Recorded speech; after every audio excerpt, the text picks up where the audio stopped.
Imagine que um dia, durante uma reforma, você encontre um caixão enterrado em sua casa. Ao abrir o caixão, são encontrados restos mortais de uma criança que morreu há mais de 140 anos. Parece até aquelas histórias do filme A Múmia, não é? Mas estamos falando de algo real que aconteceu nos Estados Unidos. Mas por que essa criança foi enterrada embaixo dessa casa? Ou melhor, quem era essa criança?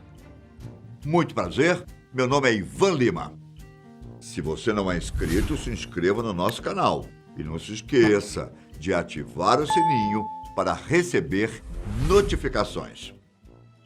Não sei se alguns de vocês se lembram, mas há alguns meses eu contei o caso de um homem que durante 10 anos esteve desaparecido, até o encontrarem atrás de um freezer. Bom, o que eu vou te contar agora é um pouco parecido, porém um pouco mais trágico. A história do corpo dessa criança surgiu no dia 9 de maio de 2016, quando uma equipe de operários de São Francisco acabou encontrando algo estranho embaixo do piso da garagem de uma casa. Se tratava de um pequeno caixão feito de chumbo e bronze, com janelas que permitiram aos operários verem o que tinha lá dentro. O caixão parecia ter sido enterrado com muito cuidado, mostrando que quem enterrou a garotinha provavelmente foram seus familiares. Quando os operários olharam através do vidro, eles ficaram chocados ao notarem que se tratava de uma criança. Dentro do caixão estavam todos os restos mortais de uma garotinha de apenas 3 anos de idade. Ela estava vestida de branco, com sapatos e segurando flores roxas. Além disso, em seu peito havia um rosário e algumas sementes de eucalipto. Mas, para a surpresa de todos, não havia nada que identificasse como ela tinha morrido, ou mesmo quem ela era. Sem ter ideia do que fazer, os operários resolveram chamar Erica Corner, a dona da casa, que estava viajando com sua família. Ao retornar para casa, ela também ficou chocada com a notícia. Em entrevista, ela contou que não esperava que embaixo de sua casa, que foi construída em 1936, estaria o corpo de uma pobre criança. Ela também disse que não ficou surpresa porque conhecia a história da região.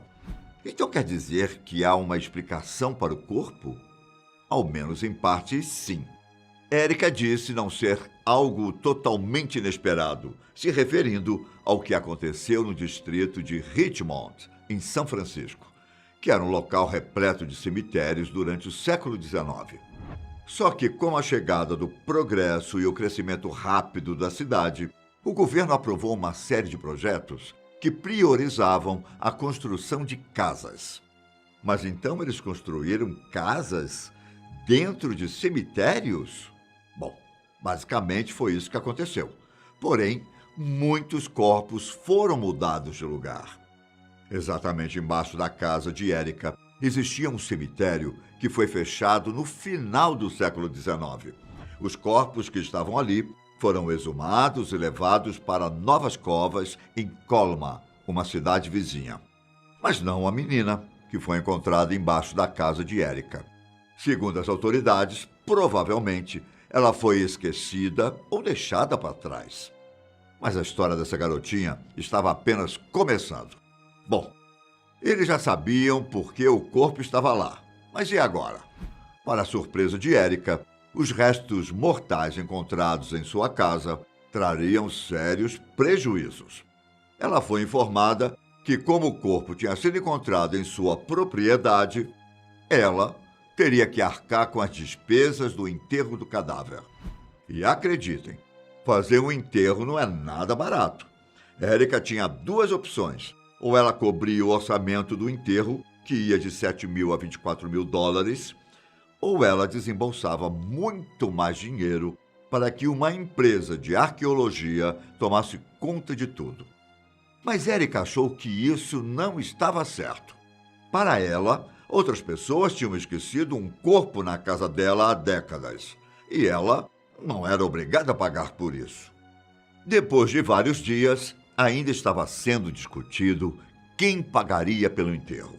foi quando conseguiu fazer contato com uma mulher chamada Elissa Davy, fundadora de uma organização chamada Garden of Innocence, que trabalha para identificar crianças mortas. Com a ajuda de outras organizações, os custos foram arcados e a menina iria receber um segundo enterro. Em junho de 2016, mais de 100 pessoas participaram da cerimônia da garotinha. Na sua lápide, havia as seguintes palavras: "Se não houver luto, ninguém se lembrará." Além disso, ela tinha sido chamada de Miranda Eve, mas só temporariamente, até que conseguissem descobrir quem era a garotinha. Foi então que se iniciou uma longa tarefa de identificar a criança.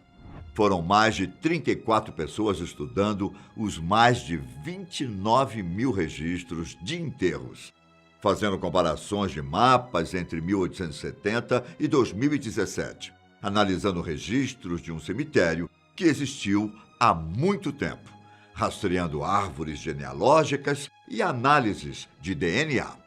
No site da instituição, foi revelado que, na verdade, ela não se chamava Miranda Eve, mas sim Edith Howard Cooke.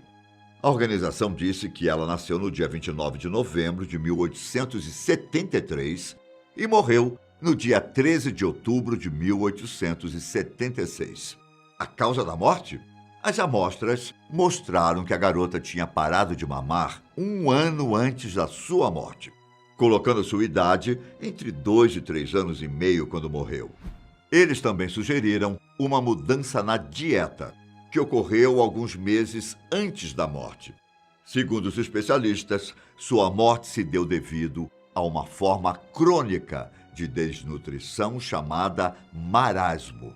Os registros mostraram que ela realmente tinha sido enterrada no cemitério Oddfellows, em Richmond, que não existe mais. Com a ajuda da Universidade da Califórnia, foi feita também uma análise comparativa de DNA e descobriram que havia uma coincidência clara entre as amostras da menina e as de um homem vivo, chamado Peter Cooke, que é sobrinho neto de Edith. Eles também descobriram que Edith foi a primeira filha de uma família que foi para São Francisco durante a Corrida do Ouro. Horatio, o pai, tinha um negócio de peles que durou até 1980. A irmã da garotinha, que se chamava Ethel, era uma famosa socialite da cidade, muito mencionada nos jornais. Com o mistério da menina finalmente resolvido, em um sábado de junho de 2017, muitas pessoas foram a Colma para uma última cerimônia. Desta vez, a lápide incluía o nome real de Edith, suas datas de nascimento e morte, e uma imagem auxiliada por computador de sua aparência. Vocês também acharam essa história quase inacreditável? Bom, parece que encontrar corpos em construções não é algo tão incomum assim. Em fevereiro deste ano, foi noticiado que encontraram um cadáver que estava escondido no porão de uma mansão, na França. A casa tinha sido vendida por cerca de 35 milhões de euros, quase 6 vezes mais que o valor pedido. E o novo proprietário logo deu início à restauração de todo o edifício, que fica localizado em Paris. E assim, como o caso nos Estados Unidos, o corpo só foi encontrado porque a mansão passava por uma reforma. Segundo informações da CNN, o corpo foi descoberto no dia 26 de fevereiro e as investigações ficaram por conta da unidade de homicídios. Bruno Picard, o advogado que ficou responsável por fazer o leilão da casa, disse que o corpo estava na adega da casa e que há muito tempo ninguém visitava o cômodo. As análises mostraram que o homem morreu há pelo menos 30 anos. O jornal Le Monde diz que na mansão viveu o dramaturgo e poeta François Coppée. Quando os operários encontraram o corpo, eles ficaram impressionados, principalmente porque os restos mortais apresentavam sinais de ferimentos como ossos quebrados e cortes de faca, o que fez as autoridades afirmarem ser um possível assassinato. Dias depois, identificaram o homem como Jean-Pierre Renaud, um morador de rua que tinha problemas com álcool. Mas, felizmente, os filhos do homem foram localizados e informados sobre a sua morte. Eu, se fosse o novo proprietário, pensaria 2 vezes antes de morar naquela casa. Bom, sei lá. Esses foram os 2 casos que causaram polêmicas, pelo fato de pessoas terem encontrado cadáveres na hora de reformar a casa. Eu me despeço por aqui, mas nos vemos no próximo vídeo da Fatos Desconhecidos. Um grande abraço, até mais, tchau!